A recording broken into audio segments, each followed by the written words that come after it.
இன்வெஸ்டிங்க்கும் ட்ரேடிங்க்குமான ஒரு பேசிக் டெஃபினிஷன் வந்து பார்த்துடலாம். இன்வெஸ்டிங் அப்படின்றது என்னது, நம்ம ஒரு அசட்டை பை பண்ணிவிட்டு அதை லாங் டேர்முக்கு நம்ம ஹோல்ட் பண்ணணும் அப்படின்னா அதை தான் என்ன சொல்லுவாங்கன்னா இன்வெஸ்டிங் அப்படின்னு வந்து சொல்லுவாங்க.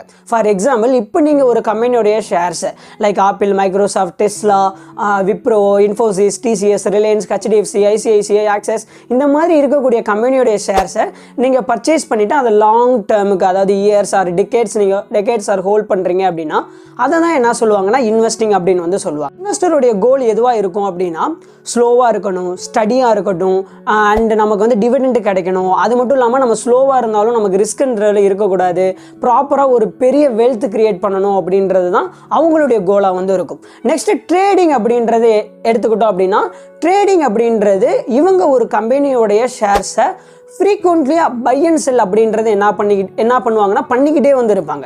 அதாவது within minutes R hours or டேஸ்க்குள்ளே என்ன பண்ணுவாங்க அப்படின்னா ஒரு கம்பெனியுடைய ஷேர்ஸை பை பண்ண, எக்ஸிட் பண்ண, திரும்பி செல் பண்ண, எக்ஸிட் பண்ண, இந்த மாதிரியான விஷயங்களை திரும்பி என்ன பண்ணுவாங்கன்னா ரிப்பீட்டிவாக பண்ணிகிட்டு இருப்பாங்க. ஸோ இதை தான் என்ன சொல்லுவாங்கன்னா ட்ரேடிங் அப்படின்னு வந்து சொல்லுவாங்க.